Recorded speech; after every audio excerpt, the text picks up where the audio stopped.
¿Qué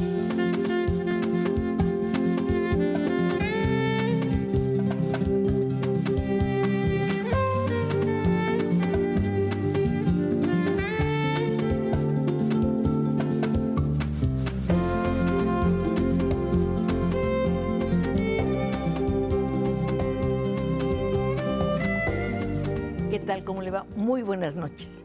Le aconsejo que llegue aquí a nuestro estudio, aunque sea a través de las líneas telefónicas, porque está el ambiente muy fresco y muy agradable.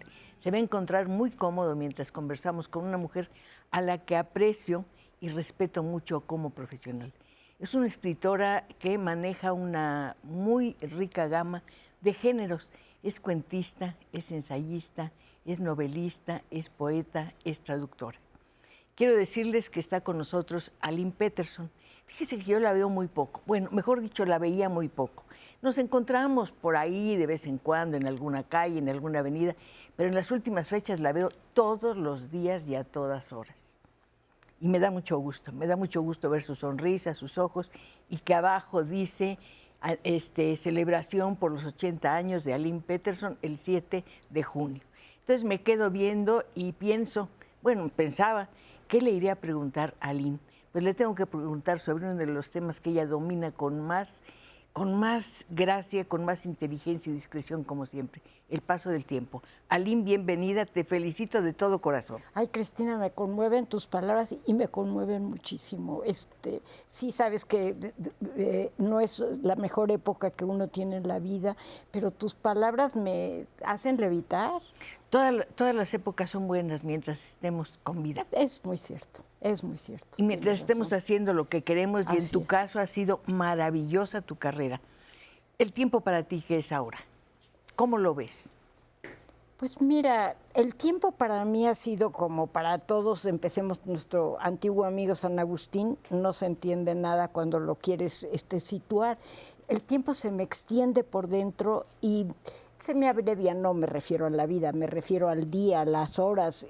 Puede que no llegas, que vas a llegar tarde a algún lugar o lo que sea, que el tiempo por fuera puede que se te haga chico. Por dentro yo siento que vivo en un tiempo dilatado, siempre he vivido así y pues me hace tener una inconsistencia en mis dos tiempos, el de afuera y el de dentro.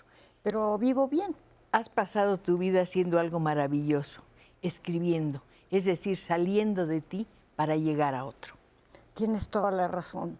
Así es, y si ese otro de alguna manera se hace presente contigo con un comentario, con un guiño, con algo, ya te hizo algo muy bueno, un obsequio al alma, al corazón muy importante.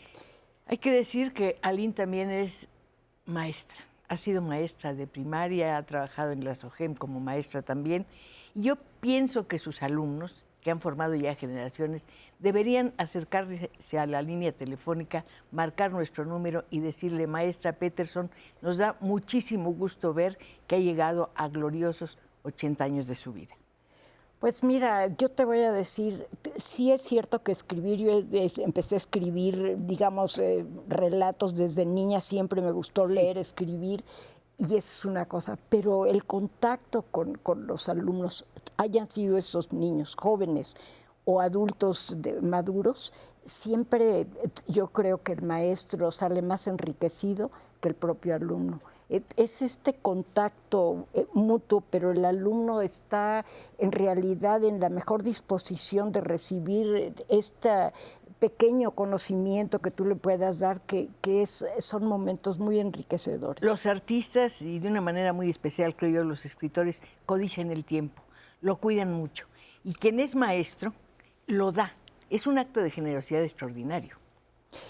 Pues como tú lo dices, suena que sí, pero créeme que los maestros con los que yo hablo, que de veras les gusta, están de acuerdo conmigo en que realmente el enriquecido es el maestro. Digamos, dejemos lo que se encuentran a la mitad del camino. El maestro enriquece con su experiencia a los alumnos y los estudiantes enriquecen a los maestros. Se retroalimentan, creo yo. Yo creo que sí. Es como lo que tú decías de los géneros literarios. Leer un género literario enriquece otro género que tú abordas. Sí, yo creo que sí. Escribir teatro te sirve para algunos diálogos o descripciones de algún... Por cierto, tienes muy pocos diálogos en tus libros, pero siempre son encantadores. Ay, fíjate, precisamente cuando dijiste teatro, yo dije, no me vaya a decir que tengo una obra de teatro publicada que no me acuerdo haber escrito, porque la verdad, fíjate, a mí me gusta conversar y conversar aquí, en la hora de conversar, pues me conmueve mucho. Pero honestamente, cuando traté de escribir teatro, eran como cartón, figura de cartón aquí, figura de cartón acá, no supe darle movimiento escénico. Lo que pasa, lo que hace difícil el género es la naturalidad de los diálogos. Es muy difícil conservar la naturalidad cotidiana, pero también hay que conservar un estilo. Así es, así es. Y en el teatro hay otra cosa, que es el movimiento escénico, porque si tú y yo conversamos 24 horas, van a cambiar de canal, Cristina, me da mucha pena decírtelo. Pero hay escritores que han trabajado teatro para radio. Ajá. Concretamente, Dürrenmatt creo que escribió una serie de obras. Ajá. Y no hay movimiento, simplemente están las voces. Es cierto, pero está el chirriar de la puerta, el tacón de la pisada, en fin, el sonido de la lluvia. Eso lo trabaja la imaginación cuando uno lee, ¿no? Yo creo que sí, tienes toda la razón. Eso es lo hermoso de la lectura. Que si tú, yo no tengo nada contra el cine, por Dios, soy fanática del cine, pero el director te da su versión de los personajes, del escenario, lo que sea. Un libro te permite que tú construyas más o menos a tus personajes, a su entorno. Tiene el lector la libertad de fabricar junto con el escritor esa atmósfera del relato. Pero es algo fascinante lo que pasa con el lector y con el libro. Un libro que lees a los 18 años y lo relees tiempo después, 5, 10, 15 años, se transforma, porque tú ya te transformaste. Así es. La experiencia de vida te hace entender las cosas de otra manera. Y tener otros intereses.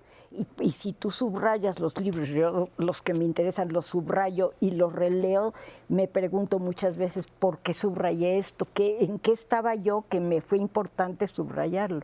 A veces subrayaría lo mismo, pero a veces no, porque yo he ido evolucionando. Claro, esos subrayados ponen una marca, mejor dicho, en ciertos momentos de tu vida. Así es. Estabas en un determinado estado de ánimo que te hizo marcar una frase determinada. Así es, así es.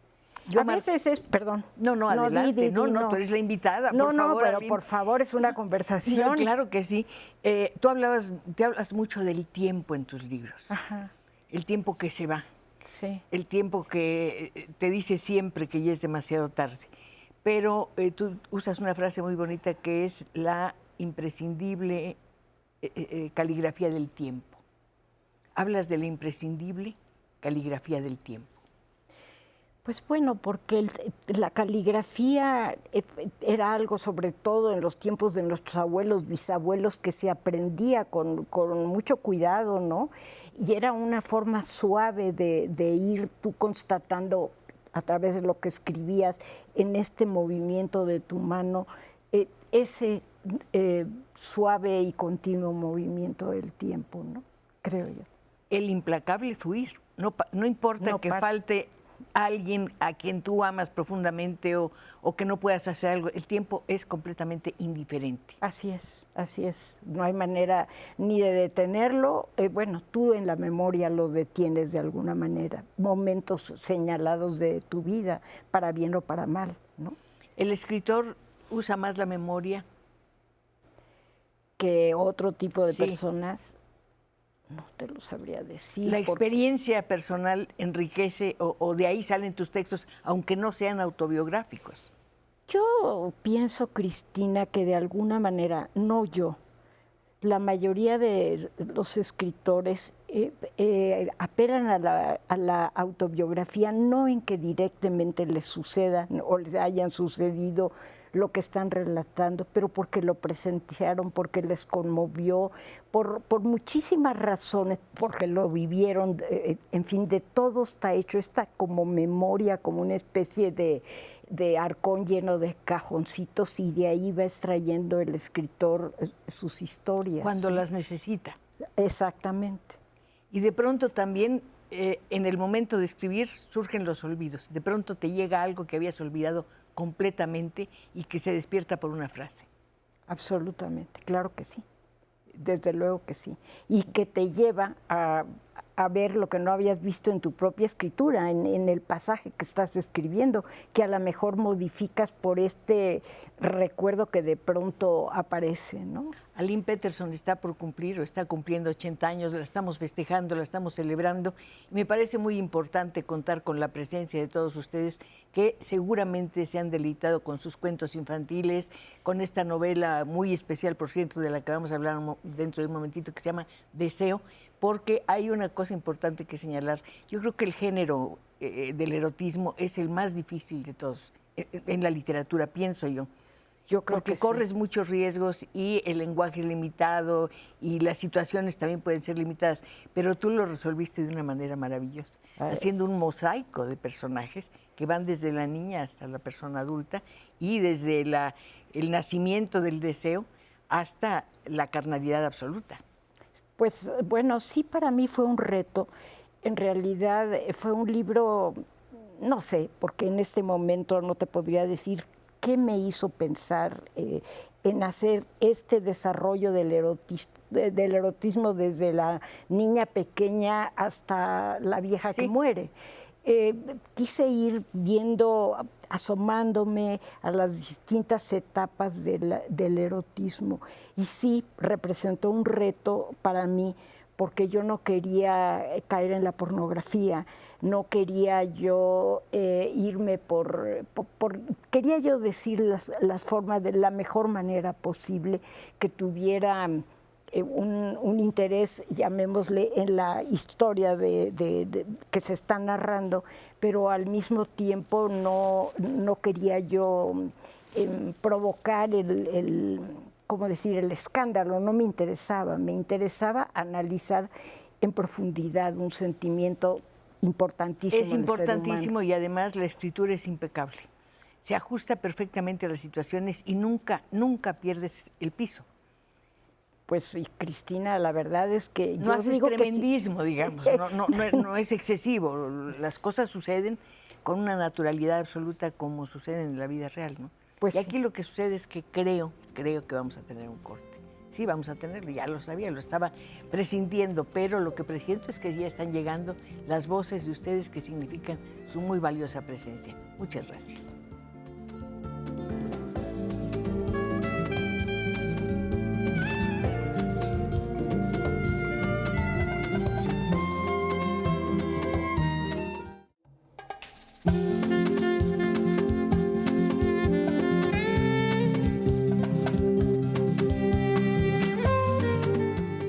Ustedes y su servidor estamos conversando con una escritora muy brillante, muy ajustada, muy precisa, muy elegante en su estilo, y una mujer que se califica no como alguien que quiere escandalizar, ni mucho menos. Simplemente dice: yo al escribir soy una mujer rebelde que se deja llevar por sus sentimientos y por sus pensamientos. Y yo me dejo llevar por el entusiasmo de las llamadas de ustedes. Eduardo Hernández López dice: felicidades, maestra Aline Peterson, por enriquecer la literatura universal. Saludos desde Querétaro. El señor Manuel Márquez dice: le mando una felicitación muy especial a la señora Cristina Pacheco y quisiera preguntarle a la escritora Aline Peterson, ¿qué opina de la reforma educativa? Quisiera saber más, quisiera contestarle al señor. No estoy enterada porque oigo opiniones tan contrarias. Encontradas. Que yo quisiera tener un conocimiento más profundo, porque yo no me hago un lado, pues yo quisiera participar, pero con conocimiento, y lo que está tan politizado el asunto que yo no acabo de ver, de entender con claridad. Pero hay algo muy importante, Aline. Tú con frecuencia mencionas el apoyo que se le debe dar a la educación, la importancia que tiene que las personas disfruten y gocen y tengan la educación. Absolutamente lo sostengo, Cristina, y creo que cualquier gente razonable lo sostendría. Lo que pasa es que está tan politizado el asunto que yo quisiera saber qué es lo que es en bien realmente de la educación, de esos niños que van a crecer con armas o sin armas, por una mejor o peor educación. Claro que me preocupa, y me preocupa mucho. Me parece muy bonita tu respuesta porque es honesta. no contestas para demostrar que sabes todo. Y yo creo que de esa manera es peligroso porque uno puede opinar de tal forma que contribuye a la confusión. Pues, yo creo que en este caso eres muy honesta. Pues sí es honesta, Cristina, porque para mí es un asunto importante y verdaderamente no tengo la información suficiente y pues nuevamente agradezco que digas, opines esto de lo que de mi opinión, ¿no? Sí creo que haya algo que hacer. Ahora, a mí me ha tocado, por razón de mis libros infantiles, viajar por el país y puedo decirte que me he encontrado maestras en pequeñas ciudades de provincia con unas ideas absolutamente revolucionarias, con un entusiasmo, directoras de escuelas públicas, maestras, que verdaderamente uno dice, qué niño privilegiado de estar en esta escuela con esta maestra. No, pero además son personas de una entrega extraordinaria, Absoluto. porque en condiciones muy difíciles hacen todo lo posible con pocos recursos para que los niños salgan adelante. La señora Gabayta Nava, señora Cristina, un deleite su programa. Muchas gracias, pues imagínense, tenemos aquí una escritora maravillosa, Salvador Sánchez Román, Cristina Pacheco, mujer maravillosa y excelente entrevistadora. Oiga, muchas gracias. Ella es capaz de sacar comentarios interesantes hasta de las piedras. Oiga, don Salvador, muchas gracias. Esta llamada sí me la voy a llevar, aunque todas las llamadas sean para las invitadas. Hay algo que muchos de las personas, de los críticos que comentan tus obras, subrayan una cosa: tocas todos los temas, no evitas ninguno, pero con una especie de discreción hacia tus personajes, con una especie de respeto muy profundo, que no te vuelve superficial, pero que no lastima al personaje. Bueno, yo no creo en asuntos maniqueos. Creo que los personajes están llenos de facetas, los de los libros y los de la vida real. Yo creo que el malo que no tiene una sonrisa cómplice con alguien, no lo considero humano. Yo creo que los seres humanos somos más complicados que a lo que pueden ser reducidos muchas veces los personajes de los libros o del cine, de lo que sea, ¿no? Aline, ¿has publicado todo lo que has escrito o no?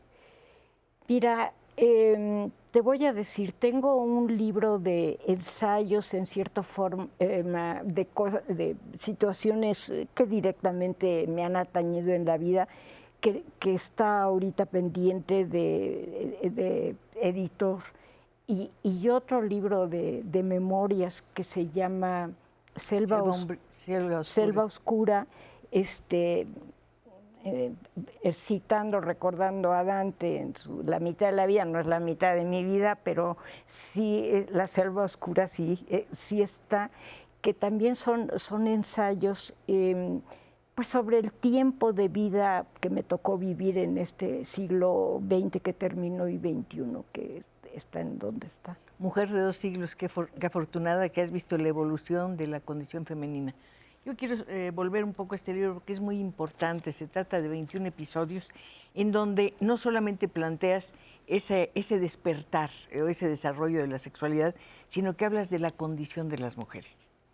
Todo es culpa, todo es prohibición para las mujeres. A las niñas se les prohíbe esto, a las jovencitas se les prohíbe lo otro. Todo eso es muy asfixiante, y aunque no pretenda ser un libro feminista, lo es. Pues sí. En el mejor sentido de la palabra.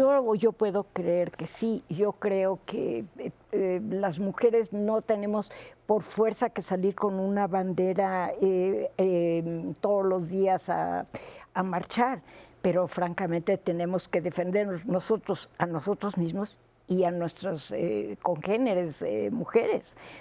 Yo tengo la fortuna en este momento de ser una persona, pues se me acaba la vida, pero libre. Pero te puedo decir, Cristina, por una imposición muy absurda de mi madre, mi sueño, que era estudiar medicina, pues yo no lo pude, porque era este asunto de las mujeres se casan, tienen hijos y pues son muy felices, juegan que fuera canasta. Secretaria bilingüe. Así es. O trilingüe, porque allí decían que bueno, que el sueco y que el inglés, en fin. Pues vaya, yo no tengo nada contra una persona que se dedique a eso, pero no era mi vocación. La mía era estudiar medicina. ¿Por qué querías estudiar medicina? ¿Había una influencia directa de alguien, una Fíjate lectura? que no, yo lo he metaforizado y he pensado que como en mis libros busco y escarbo en los tejidos del alma, yo quería investigar en los tejidos del cuerpo desde que era muy jovencita. Desde primero de secundaria con un experimento que no sé si a ti te tocó, el del conejo. Sí. Bueno. Terrible. Ajá. Pues a mí ese experimento me hizo desear querer estudiar medicina en primero de secundaria. Desde entonces. Bueno, desde entonces hasta que no estudié. Pero si eres una rebelde, porque tú comentabas en una entrevista que cuando no pudiste estudiar lo que querías, que era la medicina, dijiste, tampoco quiero ser secretaria y por lo tanto no estudio absolutamente nada. Pues sí, así fue. Así fue. Ahora no te quiero decir que no haya asistido de oyente durante años a la facultad. A la facultad, sí. pero fui amiga de los maestros que fueron los primeros que tuve yo. Como yo no perdí, ya siempre me corrijo. 10 años de la vida, llamémosle de estudios, porque tuve 3 hijos, me casé, tuve 3 hijos, en fin. Aunque yo leía mucho, sería como 10 años de diferencia con mis compañeros en su edad real. Entonces yo tuve la oportunidad de ser amiga de los maestros y amiga de los estudiantes, que para mí fue un privilegio. Estuve a la mitad del camino. Y entonces, bueno, te digo, sí he escrito, sí he estudiado todo el tiempo, pero ahora sí que los maestros viejos ya se murieron y los jóvenes se están jubilando y yo ahí sigo. Fuiste alumna de Sergio Fernández, que es un gran maestro. Sí, y de Ramón Xirao, claro. Y de Antonio Alatorre, y de Margit Frenk, y pues las grandes estrellas de la Facultad de Filosofía. Tuve yo la fortuna de asistir a sus cursos, de Margot Glantz. También. Tenemos que tocar el asunto de las lecturas. Volvamos a la infancia. Tú decías que te gustaba muchísimo leer, pero nunca soportaste a Julio Verne. Así que preferías Dickens, por ejemplo. Prefería yo Dickens. Fíjate, ¿Y Salgari? No, Salgari era mi fascinación, Sandokan, desde luego Sandokan. Sí, y yo organizaba pues, allí en la calle por cerca de donde tú vives, que yo vivía, teatros con 2 amigas mías para las niñas de la cuadra, pues teatros perfectamente caseros. Una de esas niñas eran hijas las 2 eran hermanas, hijas de alemanes, y la chica tenía, digamos, en abstracto, era una princesa rubia, de ojos azules y mejillas sonrosados. En la práctica era una niña fea, pero siempre a ella le tocaba de princesa y la sentábamos en una silla y su hermana y yo éramos los príncipes, que eran los de la acción, que luchábamos por la mano de la pobre princesa sentada allí con su capa, pero sin moverse del trono, digamos. Y sin hablar. Y sin hablar, ¿no? Sí. Tenía que pagar con algo esas mejillas rosadas. Exacto. ¿Esas experiencias atraían a personas? ¿Qué tipo de personas iban a ver esas obras de teatro? Bueno, eran pues niños, las niñas compañeros. de vecinas de la calle, no más. Pero los niños, yo no era un bicho raro. Pues muchísimos compañeros y compañeras mías de clase en la escuela leían. Las vecinas, pues unas más, otras menos. Pero los libros no eran como algo que tenían los abuelitos y que ya ahorita con mi celular yo ya no necesito nada. Los niños leían y como leían, digamos, a Salgari, digamos, a Sandokan, se sabían las aventuras, entonces escenificabas aquello. Pues cuando tal cosa sucedió que ¿cómo se llama? El príncipe de Borneo, Sandokan, en fin, le pasó algo con su flemático Yáñez y con los ingleses que eran sus persecutores, ¿no? Pero sí sabíamos, no decíamos la escena, pero juguemos cuando Sandokan le pasa tal o cual cosa, ¿no? O lo otro. En cuanto a los inicios como cuentista, me parece que tu intento primero fue continuar los libros, o sea, los cuentos que habías leído.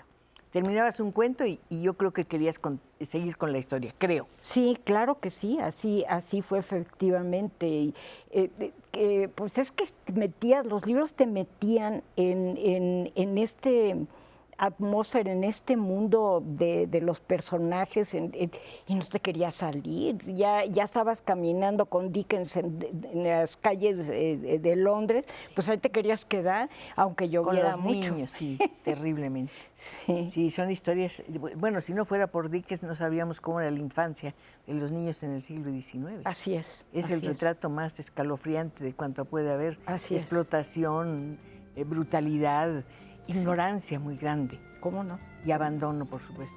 Bueno, en una de las páginas de los libros que estamos imaginando dice corte. Ya lo leí, no me queda más remedio.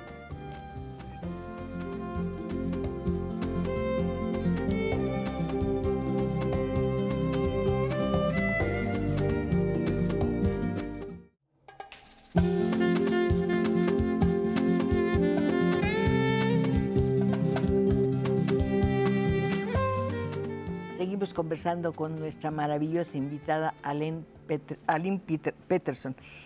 Los repetidos ves por una razón. Cuando te hablé por teléfono te pregunté, ¿lo pronuncio Peterson? Y me dijiste, no, mi apellido es sueco. Sí, así es. Es sueco y es, pues vaya, perfectamente común. Y bueno, fíjate, mi familia vinieron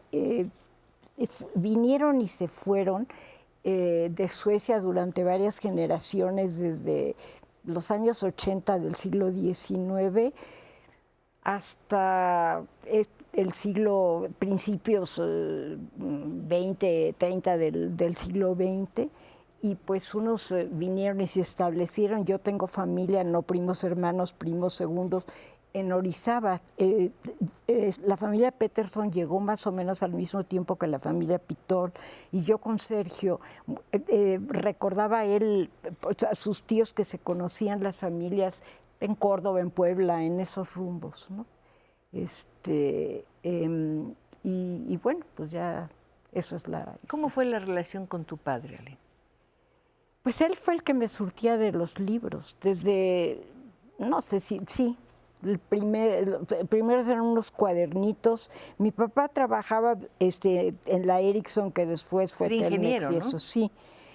Y él tenía, cuando yo era niña, a su cargo las direcciones de los teléfonos de la provincia, y viajaba con frecuencia. De Celaya, obviamente, traía unas cajas gigantescas de madera, balsa, de cajeta de muchos sabores, y de Puebla traía unos cuadernitos que fue lo primero que yo leí de cuentos. Era un cuadernito. Pues no me acuerdo. ¿Editorial? Cristina, no me acuerdo. ¿Algún título? No me acuerdo, Cristina. Fue mi primer contacto de estar aprendiendo yo a leer y leer un cuento. Pero no recuerdo. Cuando yo tenía 9 años, fui varios meses, recién era 47, fui a Suecia con mis padres, y me llevaron un alterón de esos cuadernitos para que yo leyera. También me llevó, y lo agradezco, no lo voy a decir en mala onda, de mi madre, que llevaba yo mi muñeco de hule, y ella llevó estambre y agujas de tejer y me enseñó a tejerle ropa a mi muñeco de hule, pues para entretenerme, porque de todas maneras ahora sí que los tiempos eran muy largos. El tiempo en barco, nos fuimos en tren a Nueva York, en fin, todo eso, pues yo tejía. Y por ahí en un libro autobiográfico yo decía que cuando yo, en ferrocarril, pues era la primera vez que me subí en la vida, se detenía Saltillo y los Zarapes, lo que sea, pero yo me acuerdo que llegaba la multitud de vendedores a la ventanilla del tren, y yo no pensaba en riqueza y pobreza, no era consciente de ello. Lo que yo pensaba es, toda esta gente que está aquí en esta ventanilla tiene a alguien que lo quiera. La vida me enseñó que no toda esa gente tendría a alguien que lo quiera, ¿verdad? Tendría los mismos dolores de cualquier otra gente. Pero para mí era como el amor conglomerado en esas personas que estaban del otro lado de la ventanilla. Pero es algo maravilloso pensar, esa idea es fantástica. Y también hay otro pensamiento que me encanta. Esa persona que va por ahí está siendo esperada por otra. Exacto. O anhela encontrarse con otra. Exacto. Más bonito está siendo esperada por otra. No, es fantástico realmente, ¿no? Sí. Esperas tus novelas con esa ansia, esperas tus ideas literarias con esa ansia. Mira, lo que espero con esa ansia es la respuesta de un lector por ahí, que cuando ya está el libro, es el... Oye, por fin te conozco, qué bueno que te conocí, o tú eres fulana que yo... Y es que leí esto y me conmovió. Cristina es algo que me conmueve muy profundamente, ¿no? Y lo ha hecho a lo largo de la vida, más que lo que me pasa al esperar las ideas, porque yo siento, alguna vez he usado el símil, que es como una levadura que echas en una masa y tienes que esperar a que la masa se infle. Algo así me sucede. Yo salgo a caminar en las mañanas y en la caminata resuelvo mis problemas de vida personal y va formándose mis historias. Pero resulta que son mis historias nebulosas, no tengo muy claro, no digo y va a pasar esto, sino es algo como una atmósfera y de pronto, ¡pum!, un día cae como así. Exactamente como a plomo la historia. Bueno, claro, la trabajo, la modifico, lo que sea, pero primero es como, pues no tiene una forma Es como precisa. una sensación que te envuelve. Así es, exactamente. Y que te va llevando y sabes que al fondo de ese camino hay alguien que te está esperando, que es un personaje. Así es. O una serie de personajes. Así es. No lo sé. ¿Cómo escribes, Aline? ¿A mano? No, ¿En computadora? Yo desde la secundaria me bajaba en la calificación por mi caligrafía infame. Eso era cuando yo, por eso médica reforzaba, ¿te acuerdas que los médicos tenían fama de mala letra? Yo decía, bueno, por lo menos ahí cumplo.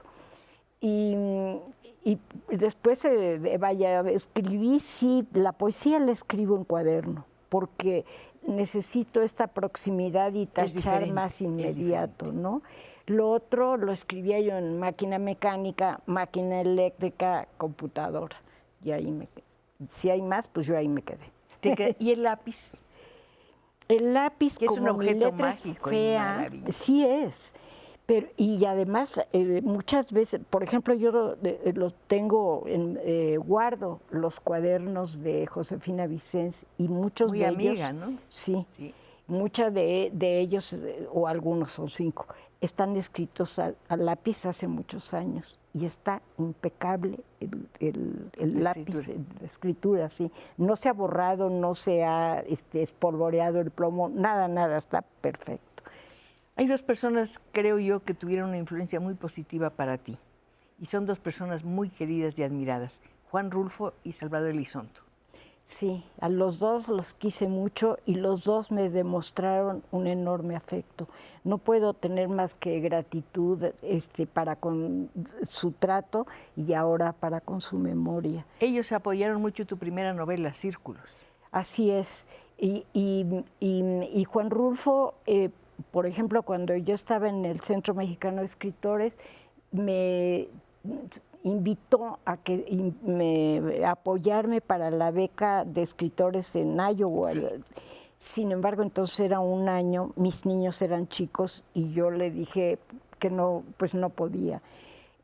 Pasó el tiempo y redujeron de un año a 3 meses y medio la beca y yo le pedí y él, pero vaya, no me dijo sí, como no, un día, no, él tomó el teléfono y me recomendó en la embajada americana para ir, por ejemplo. Y Salvador, con él tuve una relación quizá de mayor cercanía. Rulfo, como tú sabes, era distante. Sí. Yo le daba aventón muchas veces del Centro Mexicano de Escritores, estaba en la Colonia del Valle, a su casa que está en Guadalupe. ¿Y hablaban de algo porque era difícil sacarle las palabras? Era difícil y no hablaba...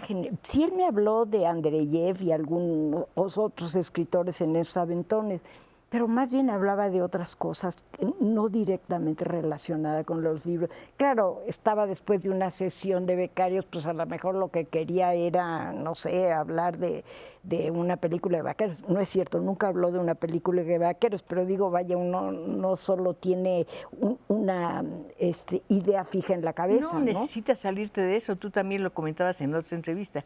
Un escritor tiene que estar completamente en contacto con la realidad. Yo Es decir, no todo es la ficción que uno inventa, sino hay una realidad que hay que ver.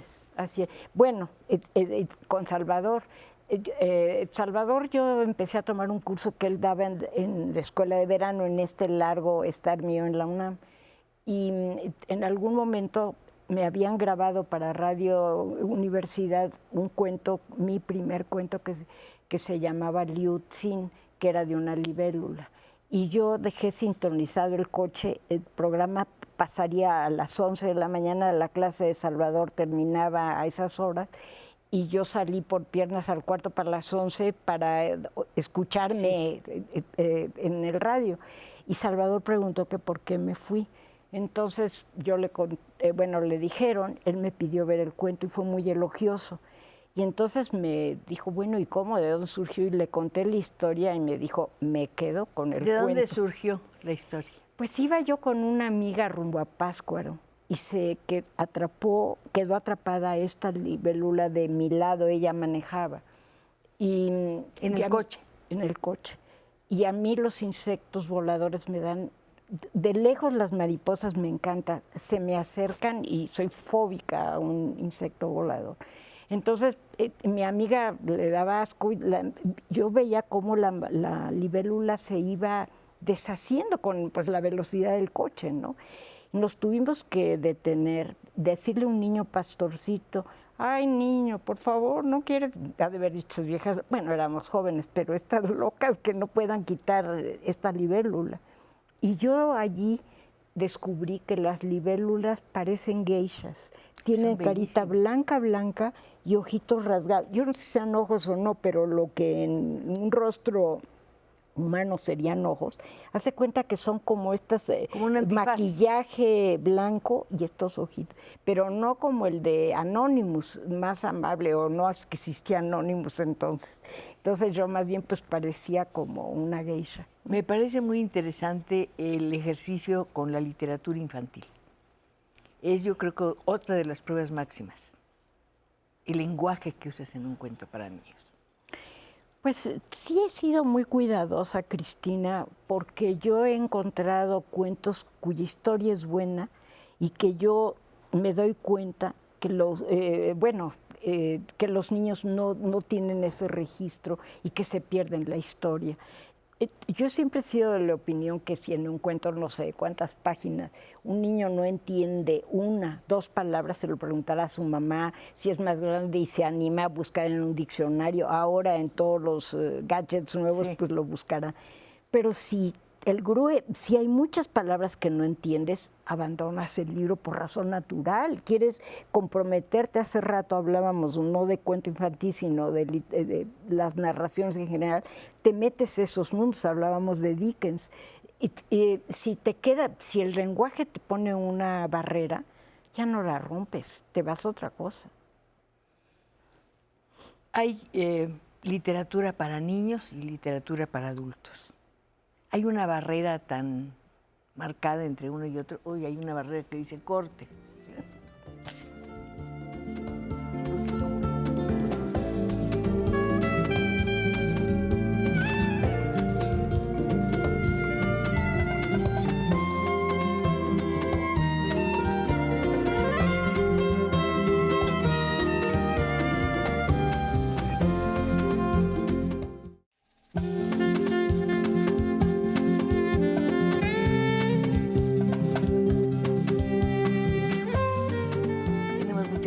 Pero antes de pasarlas al aire, quiero mandarle un saludo muy cariñoso a la señora María Barrera Reyes. Yo también la estimo mucho y le agradezco de verdad su presencia y sus palabras. Muchas gracias. Lucía Pitacio Villagrán dice, al escuchar a la señora Cristina Pacheco y a la escritora Lynn Peterson, es como oír un poema. Graciela Gallardo, saludos a Cristina Pacheco. Hace mucho que no la saluda, me provoca una emoción muy especial. Siempre que termine el programa la persino porque es una mujer adorable. Muchas gracias, gracias señora. Dice, me sorprende de ella lo que me sorprende es entablar una conversación tan afinada con diferentes personajes.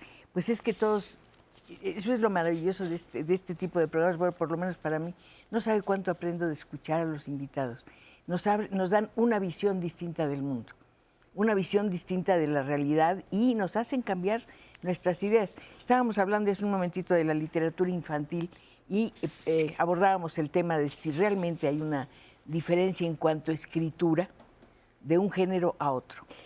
Bueno, yo creo que ahí, como tú sabes, porque tú a tu vez también lo haces, hay un grado de dificultad que tiene que ver también que no le puedes dar la náusea a un niño porque no va a entender nada o no le va a interesar, empecemos por ahí. Pero, por ejemplo, yo sí era muy enfática con mis alumnos en la SOGEM para decirles que no por llenar de diminutivos un texto lo hacían infantil, ¿no? Lo hacían bobo, lo hacían repetitivo, lo hacían de pobreza del lenguaje, no necesariamente que al niño le digas movió su dedito, su manita y se lo puso en la rodillita, pues no lo hace infantil eso. Infantil lo infantil va en otro sentido, desde luego eligiendo un vocabulario pues adecuado al el rango de niños que tú puedas creer. Lo que más te pide, creo yo, la literatura infantil es la precisión. Sí. Una silla roja solamente puede ser una silla roja, no necesitas más. No. Y todo lo que le pongas de más es lastre para tu relato. Demasiados personajes en un cuento también son complicados para un niño. ¿Cómo no? Claro que sí. En todo eso vas pensando mientras estás armando tu cuento. Sí. ¿De dónde sale el papalote y el nopal? Premiado en Japón. Sí, y en Caracas. Sí. Y traducido al japonés. Sí, magnífico. Fíjate que yo les escribí y les relaté cuentos a mis hijos que no conservé. Y el primer intento con mis hijos, nacidos niños, jovencitos, fue El papalote y el nopal. La editorial Sidley estaba organizando una colección que se llamó Reloj de Cuentos, que invitaron a 12 escritores y me invitaron a mí. Y yo, recordaba mis cuentos infantiles, pero vaya, eran de ocasión con mis hijos, no era nada que yo quisiera publicar, era simplemente tener ese bonito momento de los niños escuchando una historia alrededor de tu silla, ¿no? Y de pronto yo quería que fuera mexicano. No sé, bueno, el papalote, la palabra misma, no es, aunque no en todo el país, ¿no? Y por otra parte, la primera ilustración como que sí tenía rojos y verdes y blancos. No es que fuera la bandera tricolor, pero reminiscente, y me gustó muchísimo. De todas las distintas ediciones que ha tenido, esas primeras ilustraciones me encantaron. Y fue como, pues fue en abstracto, porque mis hijos ya eran jovencitos, vivían en mi casa, eran estudiantes secundaria prepa, pero no eran los niños. Y luego me di cuenta, Cristina, sobre todo con esas ilustraciones, que yo veía, digamos, en algún lugar, por ejemplo, en la sala All Indio Literature, hace muchos años, me acuerdo, había una tabla con cuentos infantiles, o cuentos infantiles. Y vi una pareja que tomó mi libro, yo estaba junto, pues no sabían que yo era la autora, y él le dijo, tú y yo somos como el papalote y el nopal. ¿Tú y yo somos como el papalote y el nopal? Sí, y al cabo de los muchos años, reiteradamente parejas, bueno, niños, le fue muy bien, lo usaron en el programa bilingüe de Estados Unidos en una temporada, en fin, con los niños. Pero parejas que decían, esto tu cuento es nuestra historia de pareja. No sé si era bueno o malo, la verdad, porque el nopal se queda la flor ofreciendo la flor mientras el palote ya se va. Entonces no sé qué tan feliz sería la pareja, pero la verdad que sí me conmovió mucho que niños y adultos les tocara mi cuento. Hay algo fascinante y misterioso en la literatura. Nunca se sabe a dónde va a llegar un texto o a quién va a llegar. Así es, así Lo es. lanzas un poco al viento. Así es, como el papalote. Así es. Tenemos más llamadas. Lilia Macarena Martínez Salomón dice, quizá la maestra recuerde el autor de un cuento que se llama Bolita. Ese cuento me gustaba mucho de niña. Bolita. No, qué pena me da, pero yo no lo recuerdo tampoco. Carlos Alberto, me encanta el programa, sus invitados de lo mejor y cada que lo puedo lo veo. Espero siga muchos años más en el programa. ¿Cuál fue el primer cuento? Yo también te lo deseo, Muchas Cristina. gracias, Tu programa es una delicia gracias. Y es tan variado que tus hablantes tienen razón, porque la gama de las personas que tú entrevistas es muy amplia. Bueno, tú estás aquí y eso es una maravilla. ¿Cuál fue el primer cuento que leíste directamente? Pues unos cuadernillos que mi papá compraba en Puebla. Esos nunca hubo otra cosa. No, porque los cuentos de hadas tenían un lenguaje, no estaban, eran o argentinos o españoles, de tal forma que pues mi papá los leía textual, mi mamá mexicanizaba palabras y me era más fácil. Prefería la lectura de mi mamá porque con mi papá había palabras que yo no entendía. Por ejemplo, yo en la infancia, Tununa Mercado, la escritora argentina. Claro, esposa de Noé Yitrick. Exactamente. Angelina Muñiz Huberman y algunas otras mujeres de estas edades, todas crecimos con una serie, tú eres más joven, no sé si a ti te tocaron, de Naricita.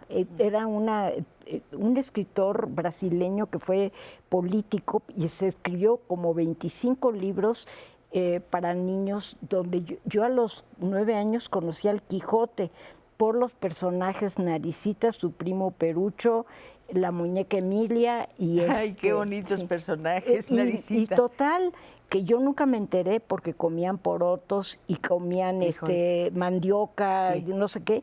Yo no entendía qué comían, eso tampoco que me importara. Una niña de 8 años le da igual que coman por ahí estos niños, quiere la aventura de los niños, no lo que les da la abuelita a comer. La primera novela que leí, que hubieras pensado, me hubiera gustado escribirla. Uy, bueno,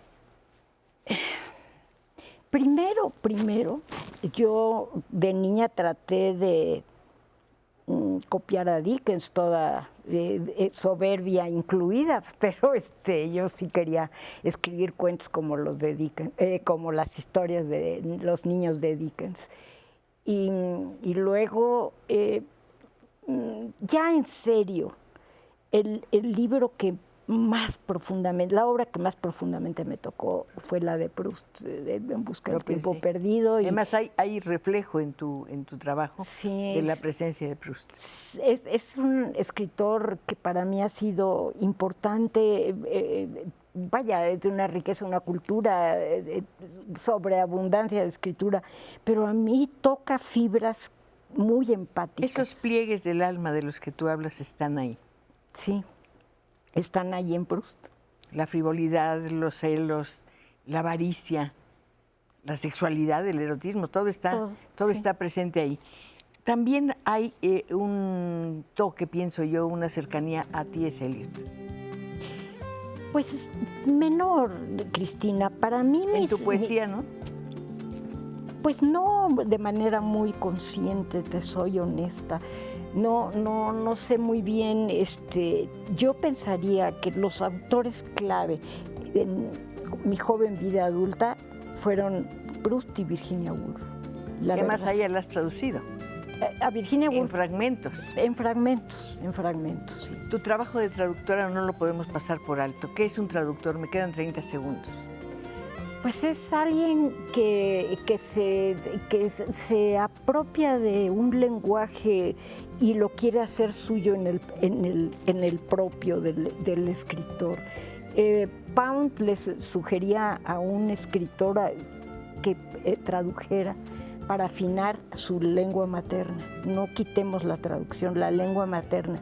Cuando tú tienes que reparar en cada palabra con tanta precisión o cercanía, acercarte lo más posible, tú piensas en tu propia obra de otra manera, organizas tu vocabulario. Es una visión maravillosa de lo que es la traducción. Además, a los traductores les debemos siempre tanto, porque pienso en Pitol, por ejemplo. Su obra de traducción ha sido, realmente fue y seguirá siendo por siempre extraordinaria. Pues sí, has tenido la fortuna de conocer a personas realmente notables, buenos amigos, buenas personas y grandes escritores. La verdad. Ali, nos tenemos que despedir, ya se me acabó el tiempo. Pues a mí, lástima, porque yo aquí me quedaría otra hora. Encantada, me daría mucho gusto, pero vamos a volver. Claro que sí. Muchísimas gracias por tu presencia, a nuestros amigos, gracias por sus llamadas. Y desde luego recuerden que el próximo viernes, no falta tanto, nos vamos a encontrar aquí para seguir conversando. Mil gracias por todo y hasta pronto. Ali, nuevamente, esta es tu casa. Cristina, me la voy a hacer. Gracias.